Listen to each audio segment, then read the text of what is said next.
शक्तीपीठाच्या विरोधानंतर आता सांगली जिल्ह्यात शक्तीपीठाच्या समर्थनात शेतकरी उतरले आहेत. मूळ रेखांकनप्रमाणेच सांगली, कोल्हापूर आणि सोलापूर जिल्ह्यातील शक्तीपीठ व्हावा या मागणीसाठी सांगली जिल्ह्यातले शक्तीपीठ बाधित शेतकरी आता एकवटले असून समर्थनातल्या आंदोलनात शिवप्रतिष्ठानचे संस्थापक संभाजी भिडे यांनी देखील उडी घेतली आहे. सांगलीवाडी येथे शक्तीपीठ समर्थनार्थ शिवप्रतिष्ठानचे संस्थापक संभाजी भिडे यांच्या उपस्थितीत महामेळावा पार पडला. खिलाडी राज्य सरकारकडे पूर्वीप्रमाणेच शक्तीपीठ महामार्ग करण्यासाठी पाठपुरावा करण्याचा निर्धार मेळाव्यात घेण्यात आला. त्याचबरोबर यासाठी सरकारने शेतकऱ्यांचे मतदान घ्यावे अशी मागणी या मेळाव्यातून संभाजी भिडे यांनी केली आहे.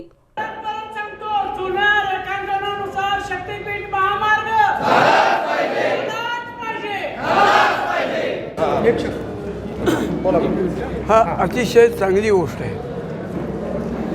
ज्यांच्या कल्याणासाठी शक्तीपीठ मार्ग व्हावा असं शासनाला वाटत होतं आणि त्यांनी त्या शक्तीपीठ मार्ग त्याचं रेखांकन केलं.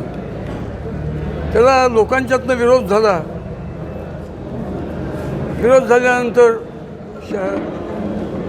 शासनाने तो मार्ग बदलला. त्यालाही लोकांचा विरोध घ्यायला.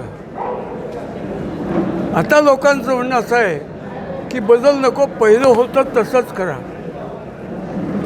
या मुद्द्यावरती सांगली, सातारा, कोल्हापूर तिन्ही जिल्ह्यातल्या या शक्तीपीठ मार्गाच्या संबंधातल्या सगळ्या शेतकऱ्यांना मतदार कल्पून प्रत्येक जिल्ह्यातलं मतदान व्हावं आणि मन निर्णय करावा.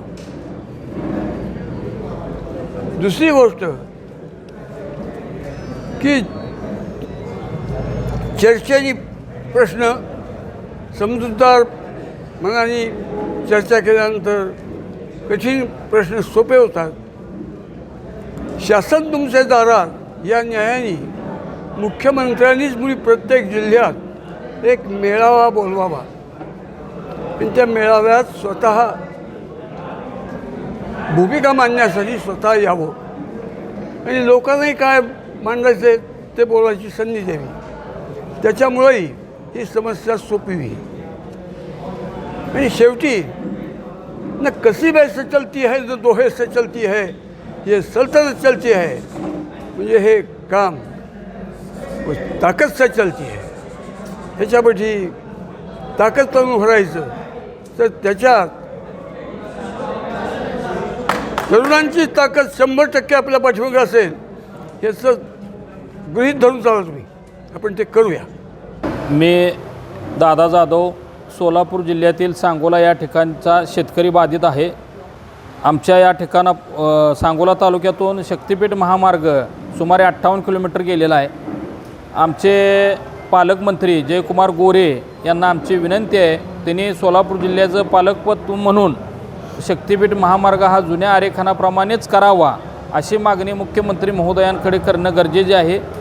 त्यांनी केवळ मान खटावचा विकास करायचा म्हणून सोलापूर जिल्ह्यातलं घेऊन जाणं हे योग्य दिसत नाही. त्यांना पाहिजे असेल, आवश्यकतेनुसार ते मंत्री आहेत, त्यांनी दुसरा मार्ग घ्यावा अथवा विमानतळ मागावं. परंतु आम्हाला दिलेला शक्तीपीठ महामार्ग हा आमच्यासाठीच आहे आणि तो या ठिकाणाहून कायमस्वरूपी राहिला पाहिजे अशी मागणी आम्ही पालकमंत्री यांना करत आहे. त्याचप्रमाणे मुख्यमंत्री महोदयांना, उपमुख्यमंत्री महोदयांना करत आहे. त्याचप्रमाणे गेली 2 वर्ष झालं शेतकरी एका इच्छेखातीर एक भावना व्यक्त करून बसलेला आहे की शक्तीपीठ महामार्ग आमच्यातून जाणार आहे आणि त्यामुळं आमच्या मुलाबाळांना सुख मिळणार आहे, उद्योगधंदे वाढणार आहेत, आमचे उद्योगधंदे आमच्या दारात उभा राहणार आहेत. यासाठी सर्व शेतकरी भावनिक होऊन या शक्तीपीठाची महामार्गाची वाट बघत होता. परंतु सरकारनं जो या 3 जिल्ह्यातील शेतकऱ्यांच्या भावनांचा खेळ चालू केलेला आहे, हा भावनांचा खेळ कुठंतर थांबलेला दिसला पाहिजे.